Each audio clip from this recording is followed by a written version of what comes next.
lubbu konkoota jaalala okomme jaalala namoota ollee kom. Ashama harka fuunee jirtu hordoftoota fi kabajamtoota chaanaalii koo baga viidiyoo haaraa wal deebinee har'a rifeensa kan koo firiizii gochuudha. Isa kana yoo barbaadan suuraa isaa haala ittiin bitamu anta online irraa bitee isin agarsiisa. Innaa kuni rifeensa firiizii godha jechuudha. Ittiin martaa. Innaa kanaan jechuudha. Jeelii kana be. Innaa haala isaa akkaataa itti rifeensa firiizii gochuun danda'a. Har'a ana isin barsiisa jechuudha. Anillee viidiyoo anillee YouTube irraa barlaalee argee kanaafiyyuu na wajjin tula. Ismaamnaan cabaqaa na wajjin tulaan jedhe ishee tula. Na wajjin turaa. Naa nee kana dura ittiin godheen ture. Kanaaf istaalatti naqee kana dura ittiin godheen ture.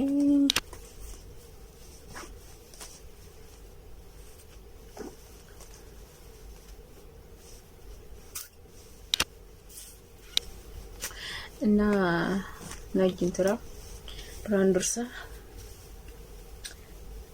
esa fu'i nde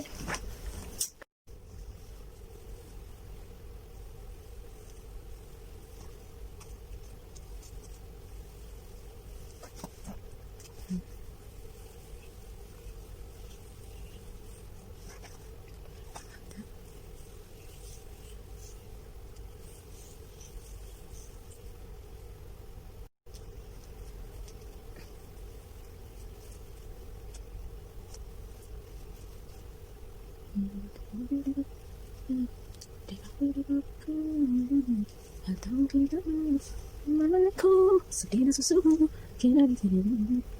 Beri saya.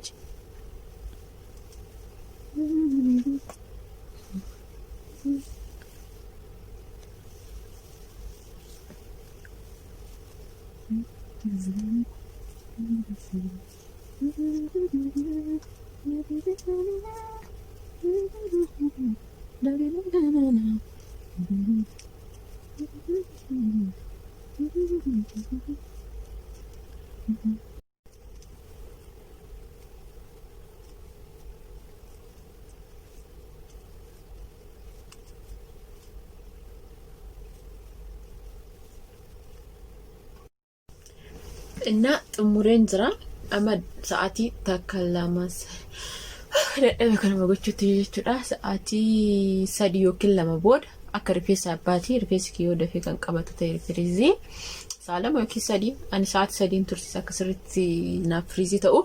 Inna sa'aatii 3 booda walitti deebina. Inna amma sa'aatii 3 ol tureetiin hiikuuf jedha. Tokko yaaliin jira. Kana ta'e jechuudha. Yoo hundi isaa kana ta'e arfiidha jechuudha. Yoo hundi isaa akkatti kan qabatu ta'e walumaan ilaalla. Isaa eegaluuf. Saa 3 ol bara kana hunda fira teessisee ani.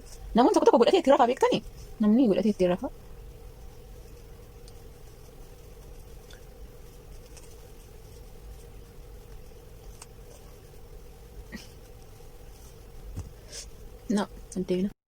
Wanti jechuu barbaadu namoonni ittiin godhachuu barbaadan irra bulchaa.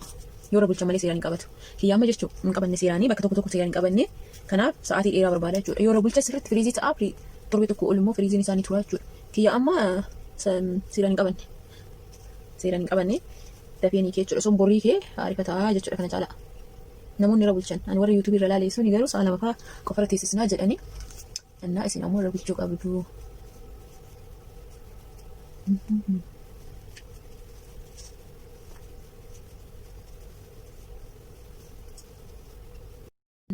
Eegas immoo akkanatti adda babaasuu qabna. Sirreessuu qabna jechuudha. Amma hundiyyuu akkatti qabachuu qaba ture. Kiyya kan duraa qofa akkatti seeraan qabate. Kan duraa rifeensi koo dheeraa waan ta'eef dhiqqumaan jedhu jechuun. Innaa dhumni isaa kana fakkaata sirriitti qabatee jira jechuudha gartokkee tokkoon. Gartokkee kana waan hin qabanneef dhiqoo akkanatti gadi qabsiisee. Innaa sirriitti rifeensi dhedheeraan immoo ni qabata jechuudha. Sirriitti wannaa ta'a. Rifeensi dhedheeraa akkamitti akka ta'u beektu rifeensi dhedheeraa akkanatti ta'a. argitu kun akkatti qabate ree akkanatti achi rifeensi dhedheeraa rifeensi koo gabaabaa baay'ee gabaabaa waan ta'eef sirriitti hin qabatu እና kana fakkaata seeraan qabsiis immoo ni bareeda seeraan hin qabsiisne amma ciao kana fakkaata guyyaa har'aa